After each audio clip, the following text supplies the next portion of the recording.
Hello friends, welcome back to the James Lawrence Allcott channel and the Fallout. Another amazing weekend of football that we're going to dive into. We're going to have a look at 6 games from the weekend and just dive into some little tactical tidbits, not tits, for you to enjoy. High level, high classy stuff as usual. If you're new to the channel, make sure you hit the subscribe button. I've got a bit of an announcement later in the video as well, so stick around for that. And if you enjoy it, of course, hit that like button as well. Let's dive into it with the Newcastle United side. They're doing bits.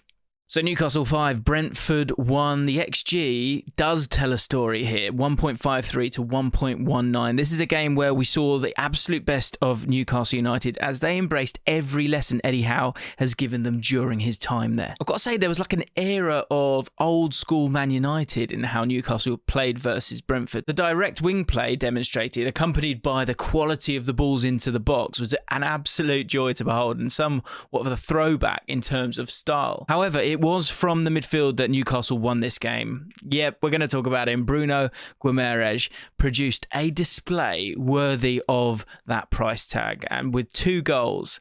However, it was his positioning that was the key thing in defeating Brentford in this game. And I've got to say, this wasn't totally a 5-1. Some of the goals were terrible from Brentford. Now, we're used to Bruno being brilliant, try and say that 3 times, but due to the lack of an out-and-out defensive midfielder in Brentford's lineup, it meant he had an absolute field day in this game in the middle of the park.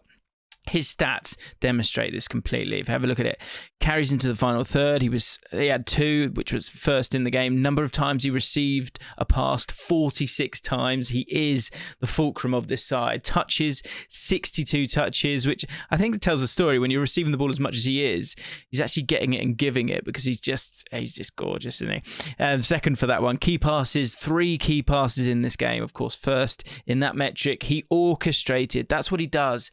Bruno Guimaraes orchestrates games, and you could just tell that Newcastle fans love him. He's an absolute god, and he's great, isn't he? He orchestrated this game from start to finish, and it's a big question for me following on from that game as to why Brentford didn't play with a defensive midfielder. I don't really understand it, because if you stop Bruno Guimaraes, you're going to stop Newcastle somewhat at the very least. The space in front of the Brentford back 3 left them very exposed at times, and it also allowed the likes of Almiron to cut inside effectively into space. No one was really there challenging or opposing his movement. Finally, because Brentford played without a winger, it often meant that they sort of struggled to close down Trippier as well in time. So if you think of that first goal, it's a bit of a set piece, but that cross obviously comes in from him. However, when Rico Henry did push up to close him down, he left a lot of space in behind for Almiron to remain in and receive the ball in advanced areas. So it was a tricky one. Almiron continues to impress. If you have a look at his heat map here, it demonstrates how he was allowed to receive the ball in advanced areas on the flank, whilst also being allowed to come inside with no real opposition up against him. For Newcastle, this is just another great example of that home form. It's sort of pouring into that cup of momentum that seems to be building for Newcastle United, and they have Man United away in their next game, which will be a very different and interesting test. And it's going to be a cracking game. For Brentford, they need to stay on top of this. This needs to be a blip and only a blip, because there were a lot of unforced errors in terms of some of the goals. David Raya, even Pinnock, of course, with an own goal as well. They need to stay on top of this because they're on quite a favourable run of games. And in those runs of games, you need to go on runs of wins, or at the very least picking up points. So they take on Brighton in their next game, which will be a very difficult game, but it will be at home and they'll need to bounce back. Bournemouth 2, Leicester City 1. Come on, Bournemouth. Come on. Make us believe, Gary O'Neill. My guy, the guy who made the ultimate sacrifice when he got sent off for QPR against Derby, and then, of course, we all know what happened. There's Zamora! Google it. Bournemouth 2, Leicester City 1. The XG on this, 1.14 to 1.08. Now, beating Forest 4-0 doesn't solve the issues. We told you on the Fallout that the problems haven't gone away for Leicester City. This game was the epitome of what happens when a team caters to their strengths as a team rather than catering to their best individual players. I hate to say it again, but the balance of the formation is again a bit too asymmetric for my liking. We did a video on it talking about how you fix Leicester City. And when we were talking about it, we were talking about James Maddison. This team needs to revolve around him. And when he plays on that right-hand side, he makes it difficult because he drifts inside. They have to work around him in a much better fashion. The average position and the stats of Marcus Tavernier, number 16, it tells a story on its own, something we've been talking to you guys about for some time. Firstly, he's incredibly advanced, and that is clearly to manipulate and to take advantage of Castagnier, which again we've spoken about. He's got that stamina to get up and down, but that does then leave spaces in behind. Marcus Tavernier also had the most touches in the final third for Bournemouth, 31 touches of any Bournemouth player, and he was not only an outlet for the cherries, but also a source of joy when it came to progressing the ball, with 3 progressive carries and 2 carries into the final third.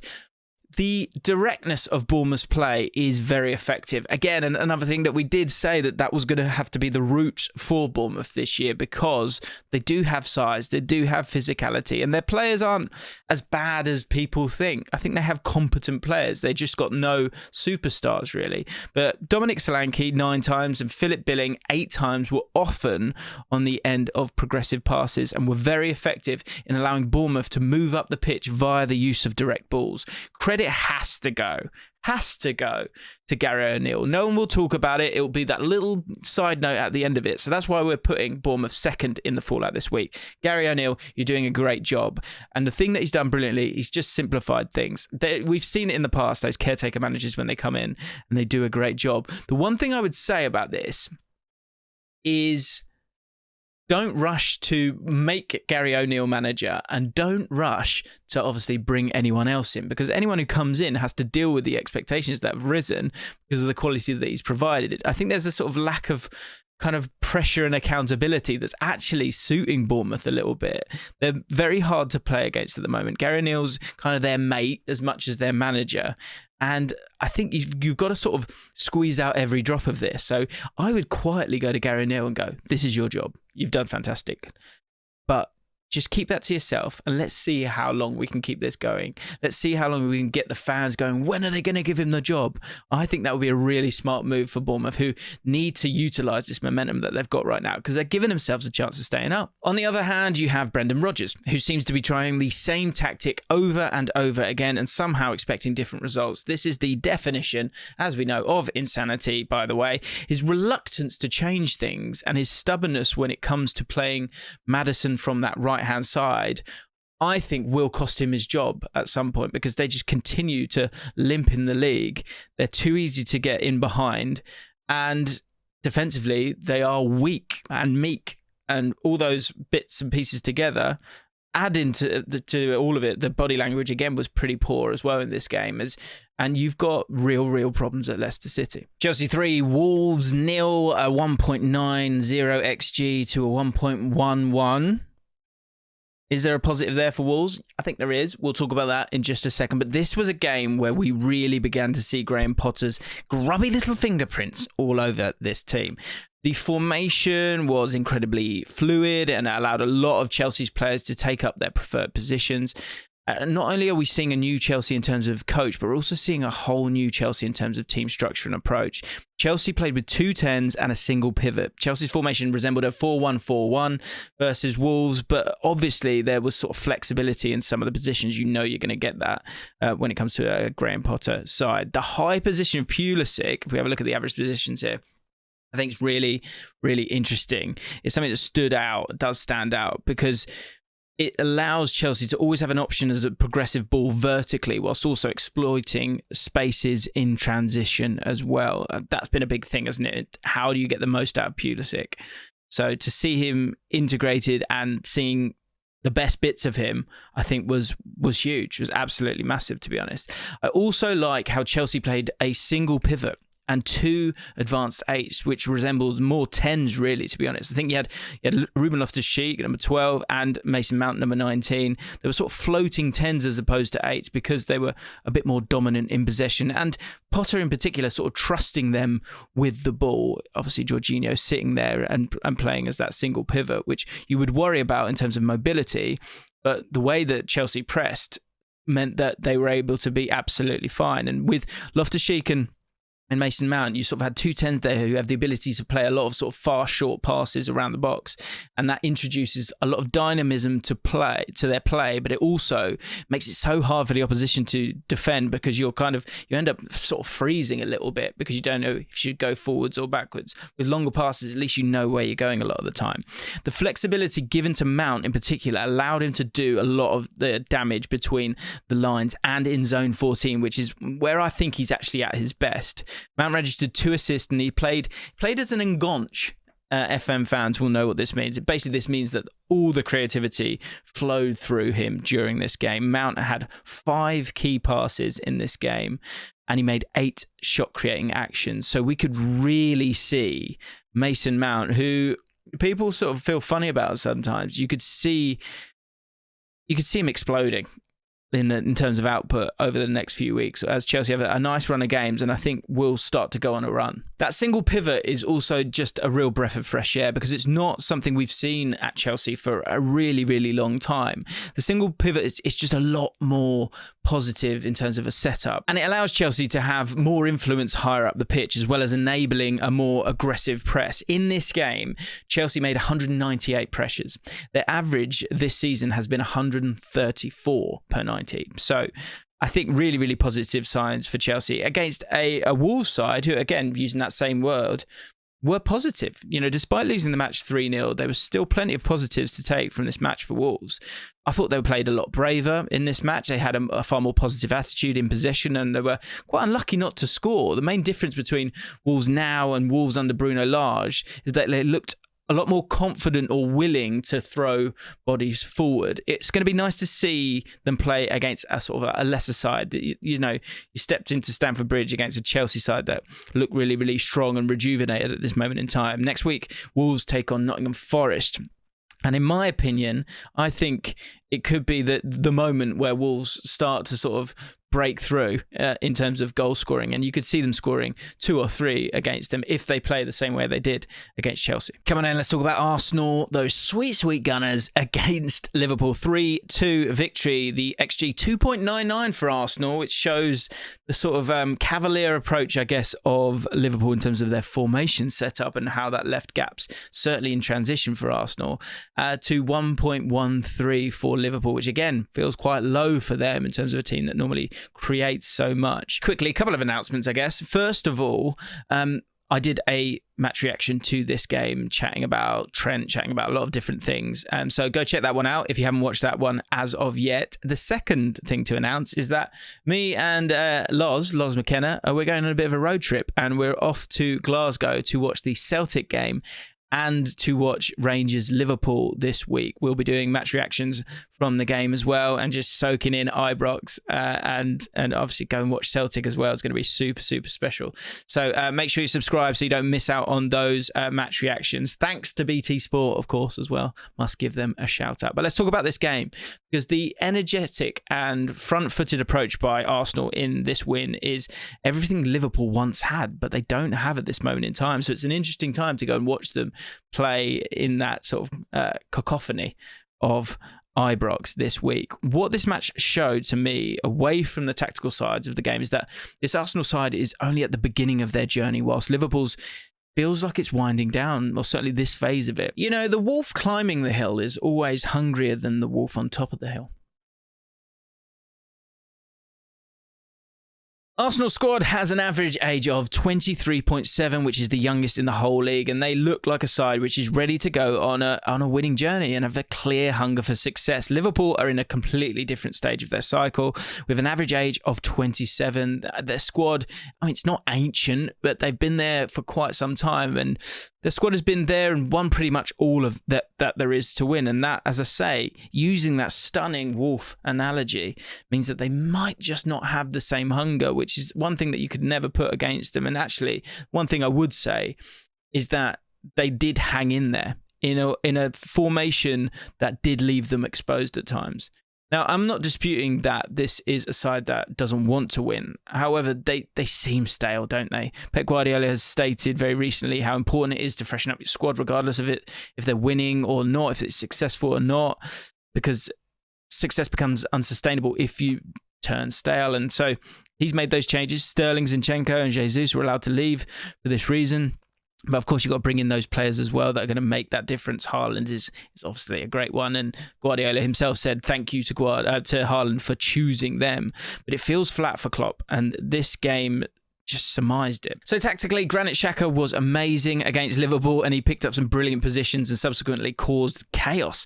Xhaka picked up positions out wide, but also in the half space versus Liverpool, which either overloaded the channel or severely stretched Liverpool, and also made Henderson and Thiago have to do so much work because that width that Xhaka pulling on that side, on the left-hand side, and then Odegaard on the right-hand side made life very difficult, and Xhaka, of course, as well, driving diagonally deep and beyond. The screenshot is a still from the build-up for the Arsenal penalty. So here you can see Xhaka taking up the positions a fullback would. This gave Arsenal balance in attack in the absence of Zinchenko. Let's talk about Liverpool's woes then. So the question really for Liverpool now is, do you ditch or not ditch this 4-2-4? In my opinion, against lesser sides, it gives them an option to play aggressive and attacking football against teams that probably won't offer the same amount in the other directions because they won't be as good on the ball. But against the bigger sides, it just feels like it's going to be a problem in terms of the midfield game management. It felt like Henderson and Thiago, who didn't have bad games at all, it felt like they had their foot down on the pedal the whole game. So much running that they had to put in, and then they had to be that option the whole time. It made it very difficult. Game state changes these things, and as I said in my match reaction, I think they did find control and then got themselves that equaliser, but giving that goal away just before half-time was very, very difficult, and that's a big question that needs to be decided before that huge game against Manchester City at the weekend. West Ham 3, Fulham 1, an XG of 3 for West Ham and an XG of 0.7. West Ham have learned how to attack. Congratulations to West Ham fans. Now, before this game, West Ham were averaging 0.9 XG per 90, but in this match, they created a total XG of 3, as I said, with 2.21 of it being a non-penalty XG, which I think is important to say because the penalty obviously does help with all of that. And the key word to describe West Ham's attack in this match was synergy, I'd say, because especially when it comes to the new signings of Scamacca and Paqueta, because you know, it takes a second. It does take a second, and you're looking to sort of improve. And I did say this, guys, didn't I? I did say that West Ham would be absolutely fine once they all bedded in. He would find that way to get this team moving in the right direction. That said, I mean, Scamacca, the way he reacts when he scores that goal, it's obviously a handball. The Antonio one is obviously a handball. I think the penalty is a penalty. I will say that. But the two handballs obviously changed the game. Amazing finish and Antonio being dogged, but both shouldn't have been goals in my opinion. But in this match, West Ham did create 7 big chances, and a big part of it was that they got the best out of Paqueta for the first time this season. The attacking midfielder was essential in breaking the lines and feeding forward runners. The subtle tactical change of asking him to play a little bit deeper was key in unlocking him for me.